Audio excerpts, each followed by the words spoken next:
How are you everyone. चलिए शुरू करते हैं आज की क्लास। तो आज तक विद्यार्थियों हमने क्या किया, हमारा पहला चैप्टर कंप्लीट कर लिया है और अब हम बढ़ रहे हैं दूसरे चैप्टर की ओर।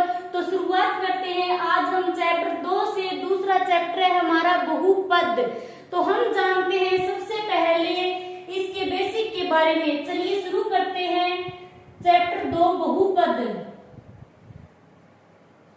तो स्टूडेंट्स, बहुपद क्या होता है? बहुपद क्या है? बीजीय व्यंजक से बहुपद बनता है। ओके, ऐसा बीजीय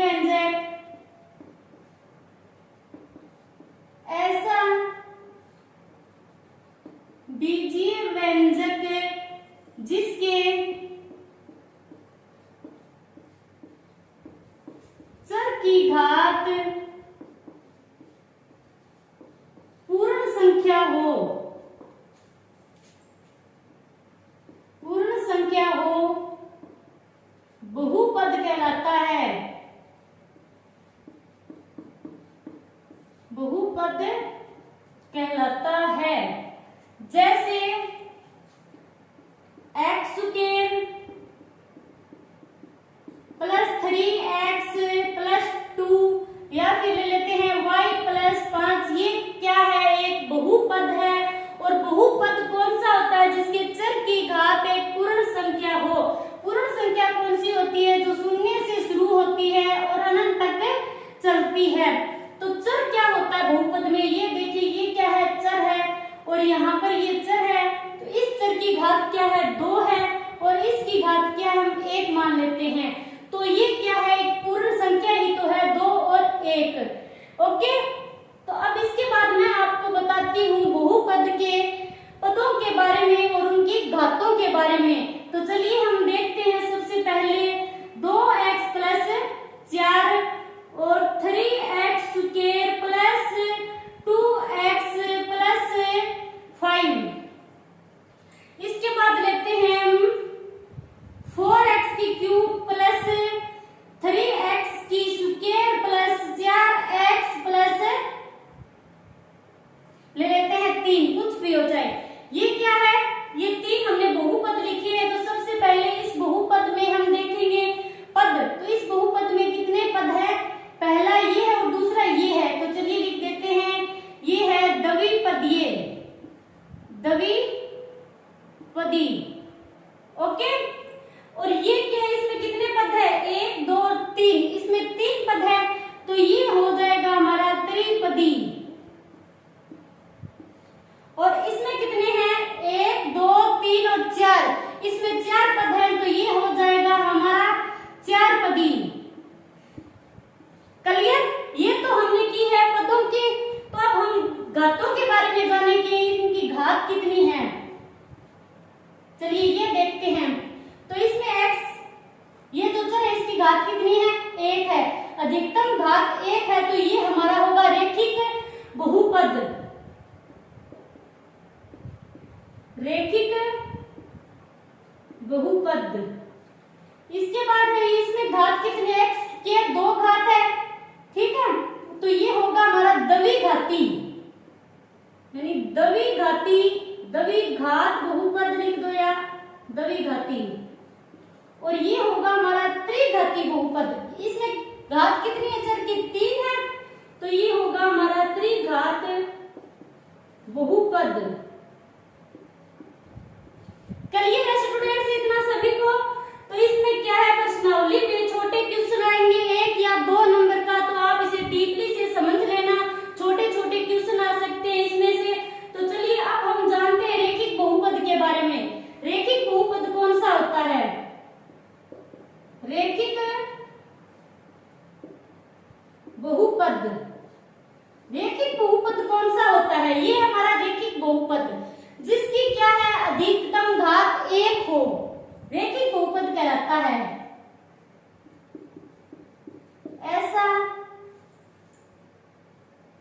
ऐसा बहुपद जिसकी अधिकतम घात एक हो, ठीक है, रैखिक होता है। और याद रखना स्टूडेंट्स, जिसकी घात एक होगी उसका शून्यक भी एक ही होगा। रैखिक बहुपद का शून्यक भी एक होता है। रैखिक बहुपद का शून्यक भी एक होता है, जिसकी जितनी घात होती है उसके शून्यक भी उतने ही होते हैं। अब हम क्या देखेंगे, इसका आलेख, कि रैखिक बहुपद का आलेख।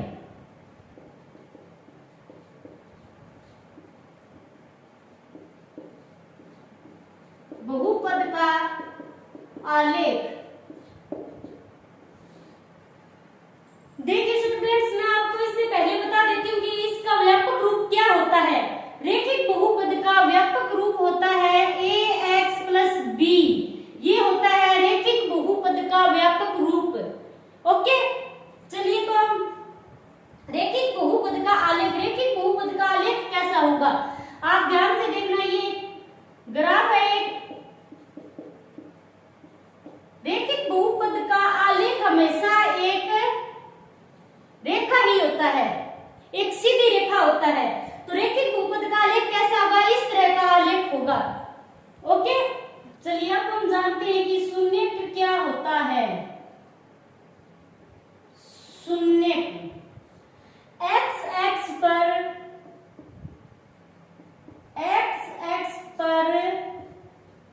वह मान जो बहुपद के, जो इस बहुपद के आलेख को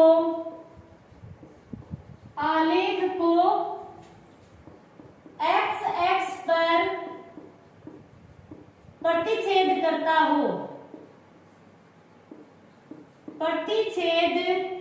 करता हो, शून्यक कहलाता है।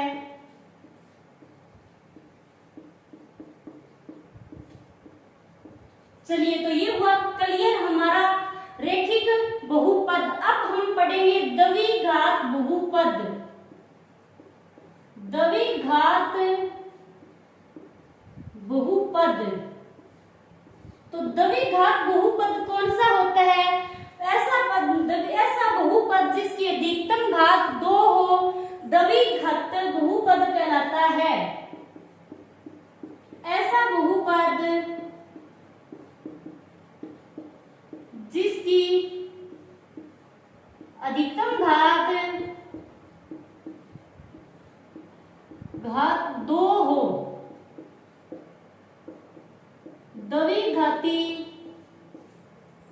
द्विघाती या द्विघात बहुपद कहलाता है।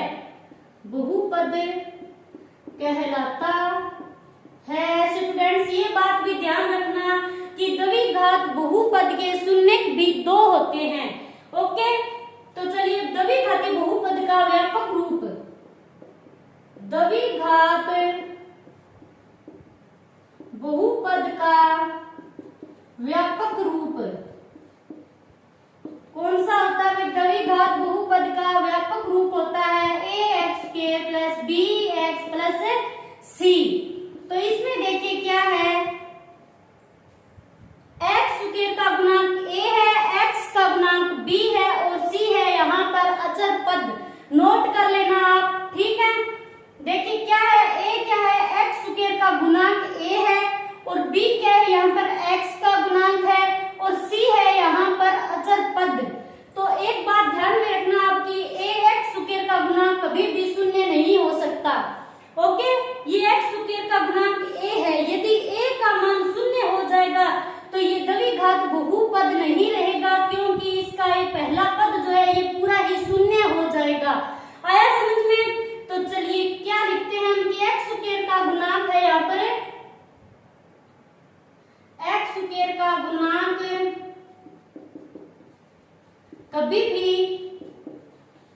शून्य नहीं हो सकता, शून्य नहीं हो सकता, जबकि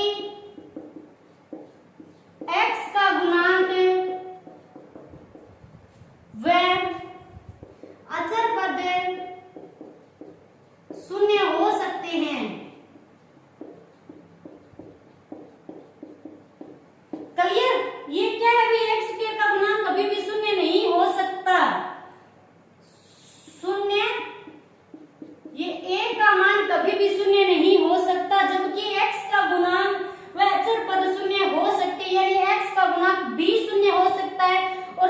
भी शून्य हो सकता है, लेकिन ए का मान कभी भी शून्य नहीं होगा। और एक इम्पोर्टेंट बात ये है, आप ध्यान में रख लेना, ए, बी व सी हमेशा क्या होती है, वास्तविक संख्याएं होती है। वास्तविक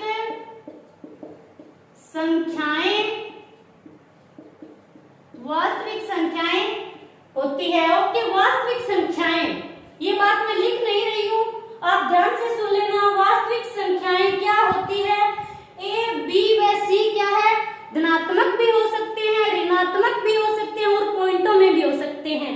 ठीक है, वास्तविक संख्याएं होती है ये। तो ए का मान हो सकता है धनात्मक, ए, बी व सी तीनों का धनात्मक, ऋणात्मक या पॉइंटों में कुछ भी हो सकता है। ठीक है, तो चलिए इसके बाद देखते हैं हम कि द्विघात बहुपद का आलेख किस प्रकार का होता है।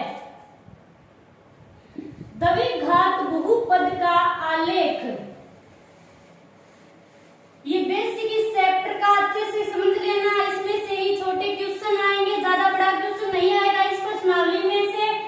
तो चलिए अब हम देखते हैं द्विघात बहुपद का आलेख। द्विघात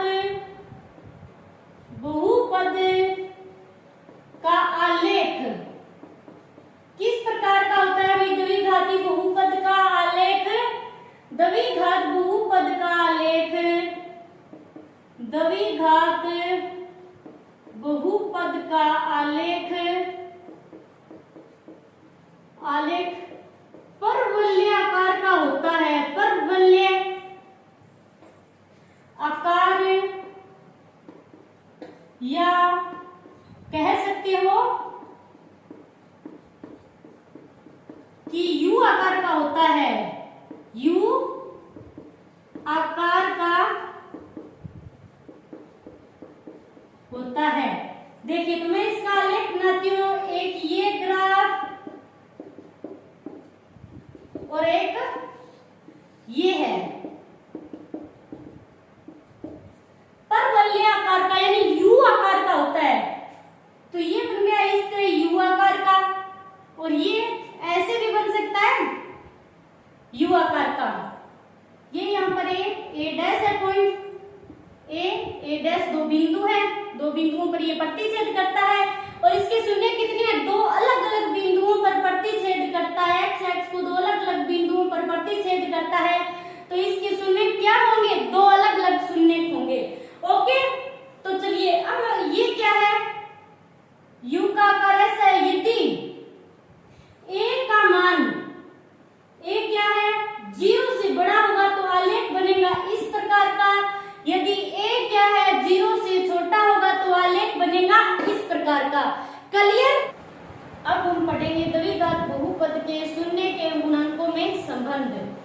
तो देखिए, द्विघात बहुपद के शून्य के गुणांकों में संबंध।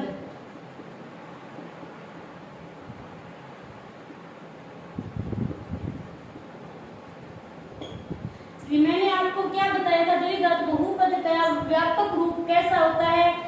ax के प्लस bx प्लस c के रूप का होता है। ठीक है, यहाँ पर दो शून्य होंगे,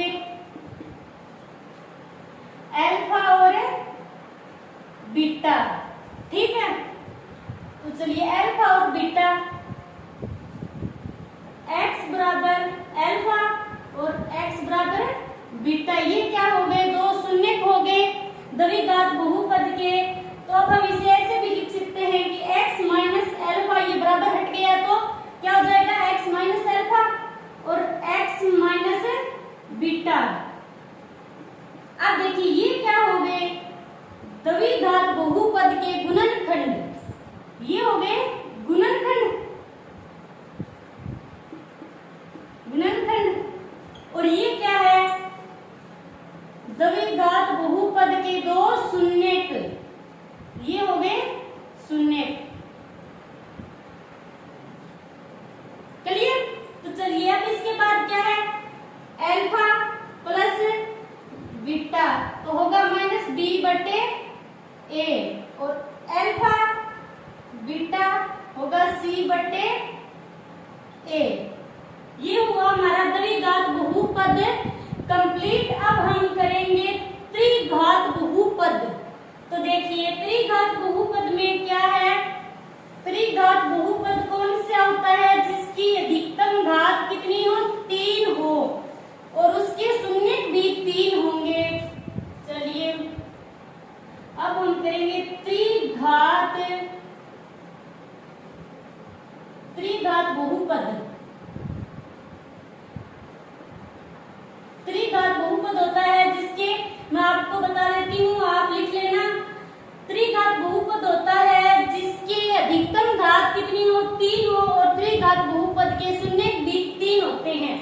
चलिए त्रिघात बहुपद वह होता है जिसकी अधिकतम घात, जिसकी अधिकतम घात 3 होती है और इसके शून्य भी 3 होंगे।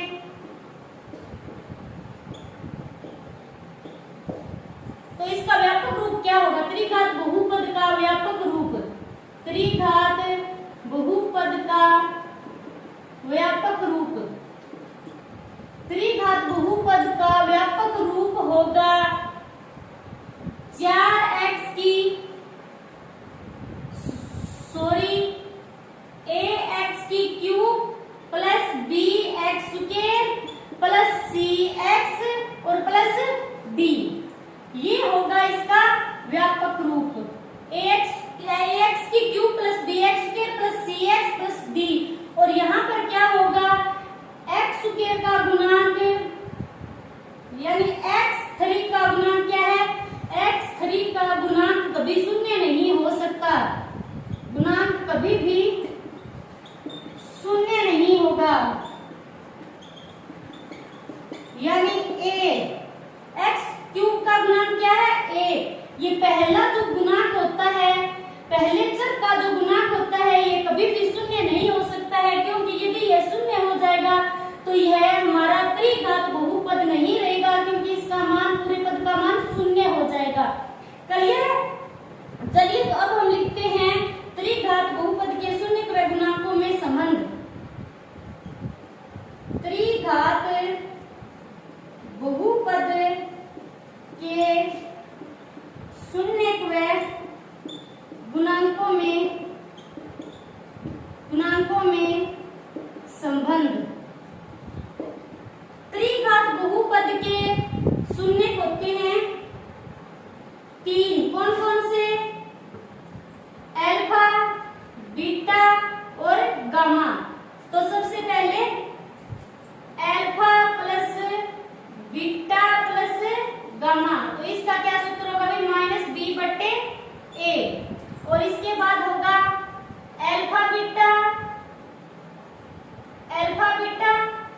Plus beta gamma plus gamma alpha, इसका होगा C बटे ए। अल्फा बीटा गामा बराबर माइनस डी बटे ए। ये हुई हमारी आज की क्लास कंप्लीट। राधे राधे।